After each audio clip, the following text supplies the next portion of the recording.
Thank you so much. It truly is an honor to be here. This has been an amazing day so far, and I hope I can keep this moving.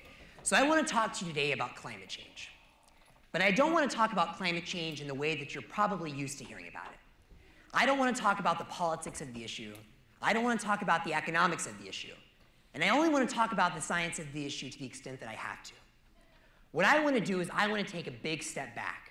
And I want to look at the most fundamental yet most often ignored aspect of climate change, and that's the human rights perspective.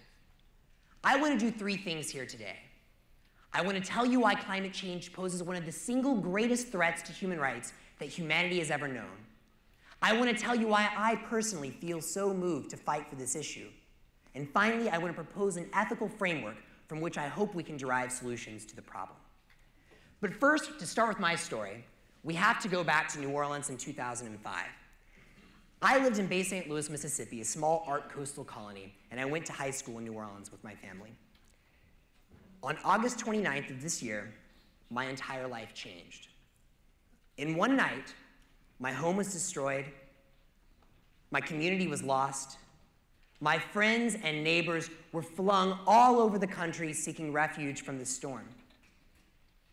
I know it's hard to wrap your mind around this kind of an idea, this kind of an issue, but you think about it, one day you're home, one day you're eating with your family, everything is normal, and the next day everything is gone. Everything you own, your entire community, all of your networks, your friends, your loved ones, and you have this incredible sense of uncertainty.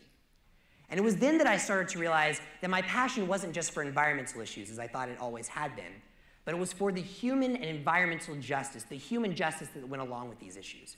So I started to read, and I started to read about how the science was very clear that we're only going to see more of these kinds of storms, more strengthened hurricanes, more typhoons, rising sea levels around the world, and this is only going to be the tip of the iceberg. Look to last year alone, where we saw the once in 100, once in 1,000 year floods all over.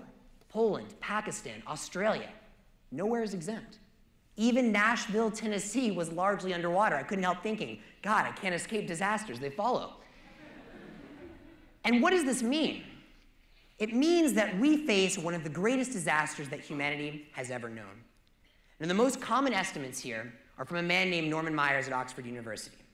And he explains that because of rising sea levels and erosion that comes with that, and because of the strength and severity of storms around the world, by the year 2050, we could see up to 200 million people either displaced from their homes or forced to live in areas where their basic access to human rights is violated. That means their access to food, to fresh drinking water, and to shelter. What does this then mean? It means we're facing an issue of climate justice. Because these numbers of migrants are not just going to be in one concentrated area of the world. They're going to be in the areas of the world that are the most vulnerable. They're going to be in the areas of the world where the people are already at or below the poverty line. I want to take you back for a moment to New Orleans in 2005, and I want you to think about the sense of outrage that you saw when you watched the television and you saw people losing their homes, you saw people starving in the streets after the storm. Coming from my personal perspective, when we came here to Nashville, my family and I went from having a normal life to having to live together in a single-room hotel for several months while we got our lives back together. We lived in 7 or 8 places in 7 or 8 weeks. It was horrible. But during that time period, never once did we wonder, will we have fresh water tonight? Never once did we wonder, will there be something to eat? Never once did we wonder, if we get sick, will we be able to afford the basic kind of healthcare that we need? Will the infrastructure be there so that we won't have to die? This is not the case for the majority of climate migrants around the world today. You look at a place like Bangladesh. You've got about 20 million people living on coastlines that are very much threatened to be underwater from erosion and rising sea levels. When they're forced to move, they're forced to migrate inland towards cities like Dhaka, which are already full of pestilence, disease, and hunger. They're already too full of people. They don't have the infrastructure to support anyone else.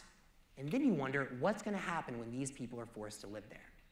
This is one of the greatest justice issues that our world has ever faced. And for me, what that means is that we have a sense of duty. Everyone in this audience has a sense of duty to this issue, and I think that's true for 3 reasons. First, our positive duties.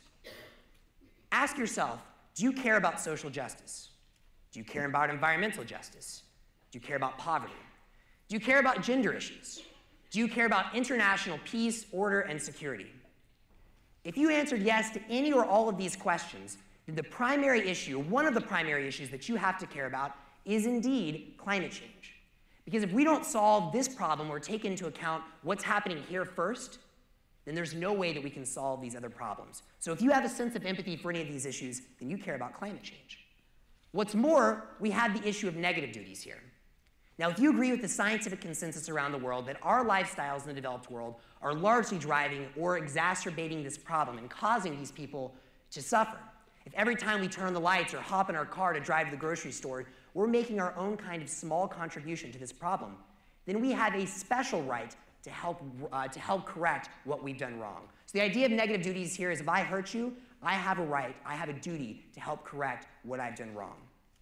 But the final thing is that even if you don't have this sense of empathy, even if for whatever reason you don't believe that you're causing part of this problem, we still have to look at this from a perspective of self-interest. The Department of the Defense and the Pentagon have both released multiple reports saying that climate change and the forced migration that occurs because of climate change represent some of the greatest threats to national security the United States has ever faced. We're talking about mass influxes of migration that we're not prepared for. We're talking about places where our resource lines are to energy, places in the Middle East. They're going to be thrown into volatility and in unstable regions because of the migration of climate change. We're talking about areas like the corridor between Pakistan and India where nuclear weapons are going to be on the loose, and those areas are going to have the most migrants. This is not safe for anyone. So now you're thinking, okay, Max, you've told me climate change is a big deal. You've told me I should care about it. Surely people are acting, right? Surely someone is acting to solve this problem. Unfortunately, the answer is no. The world is unprepared. Right now, there is no international legal regime, no international legal recognition for climate migrants, for climate refugees, for environmental migrants. None of these terms, which all have their own political ramifications, of course, but none of them are recognized. There's a lack of natural disaster early warning systems and first aid response systems in proportion to the number of people who are going to need it. And most importantly, there's virtually no real funding in place to help facilitate the movement of people to safety or to help facilitate the building of infrastructure for those extra 20 million people that DACA is going to have to take on. So what does this mean for me? This means that we have to find some way to push people to make these changes and answer those questions. Now, I know you're thinking I'm naive and I'm young, and that may be true. I prefer the term hopeful. What I'm hopeful about is this. I don't think that I can write the international laws, the regimes that are going to protect these people, and I don't think I can necessarily raise the billions of dollars necessary to finance movement and finance infrastructure construction. Although, a side note, that number is very relatively small compared to the world GDP. What I do think, however, that I can do, what you can do, what we can do, is that we can launch a movement. We can change the culture and the way that people think about this issue in the United States and the world. We can take this issue away from controversy, away from partisanship, and we can deconstruct it to its core elements and say, listen, something is happening, whether you believe in climate change or not, whether you're a Republican or Democrat, whatever. You can see islands are going underwater. The sea levels are rising. Storms are getting stronger. Something is happening. Please help us. And what we want to do, what I want to do, is I want to launch this movement. So earlier this year, I started a group called Climate Voices. To give you a little bit of background, I've worked with NGOs in the past, places like Islands First, who are doing legal research for the best practices for island states who are going to have to literally move their entire populations. And I realized, I said, it's wonderful that we have such smart people coming up with these theoretical or hypothetical frameworks. But that's not enough.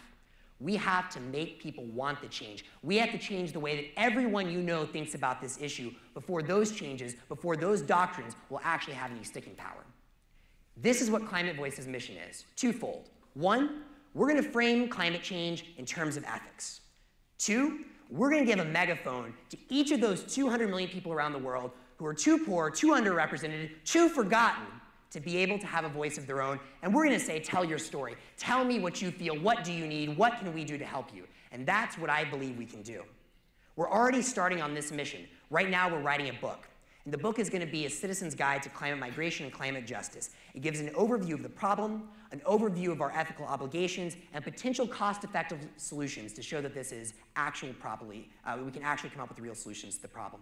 But then we're having chapters written by people from every affected region of the world so that their voice can be spread. And together with ethics and activism, we can change the way that people think. The first thing you're thinking, though, is, Max, why are you talking about ethics? This is all about real-world change. This is about activism. What place does philosophy have in this conversation?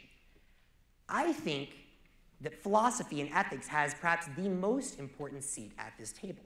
And that's maybe the most important thing that we're doing here. I have a quote up here from an esteemed moral philosopher, Mary Migley, and the quote essentially says this: "Moral philosophy and ethics are like plumbing, something you don't think about but underlies everything that you do. And you don't see it until the pipes burst, until the system fails, and then you have a giant mess that you have to clean up." For me, that's the way I see us dealing with problems like climate change today. What we need to do is take a step back, look at our ethical framework of the issue, find out what are the basic human rights that we want secured for people around the world, and then look backwards. Then look at economics, then look at politics. But first, we have a duty to find out what are the basic rights that we need to secure. And I believe if we use this framework for a problem like climate change, and if we begin to use this framework, hopefully, in all sorts of social impact work, we'll see real, meaningful change achieved. Not compromise, but change. The kind of action that we want to see in the world. So that's what I'm hopeful that we can do. But I know that my message so far today has been a little bit somber.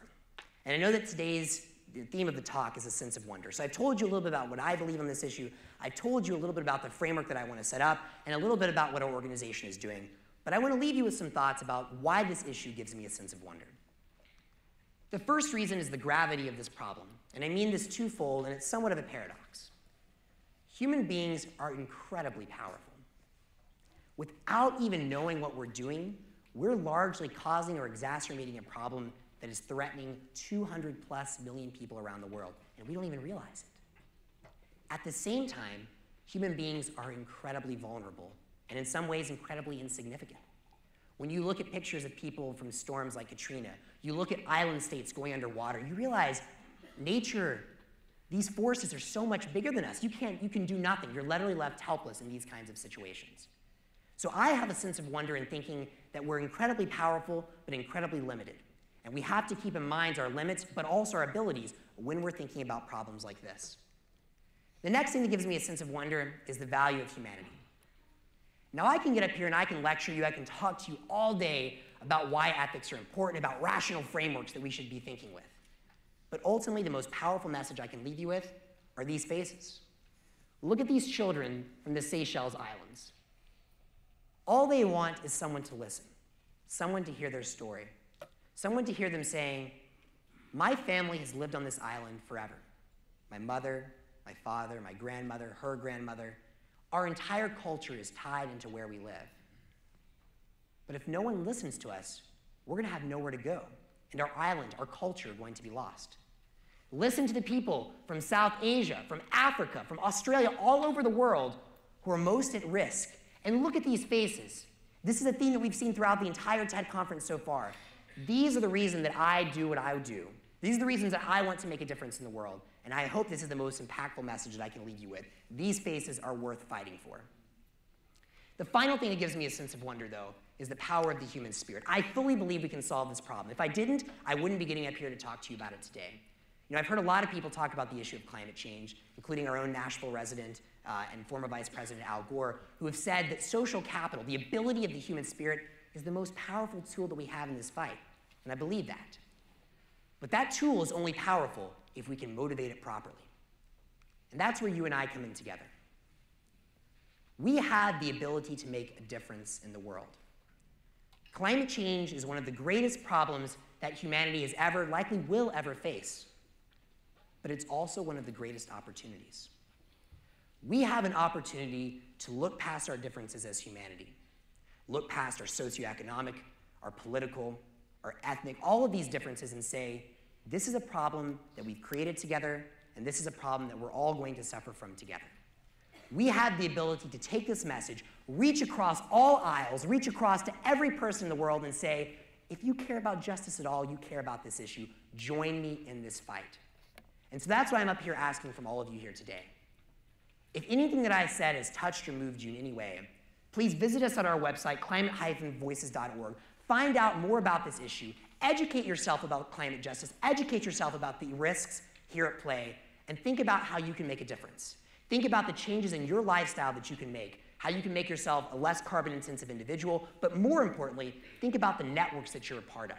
Think about the people that you can reach out to of all political backgrounds, of all different beliefs, and tell people around the world, this is an issue that they too should care about. If everyone in this audience goes home, they tell 5 friends, if you care about justice, you care about climate change, and then they tell 5 friends, and we spread, we've already heard we only need 5% of the world to make a difference. Please help me in getting there, because this problem is too great not to deal with.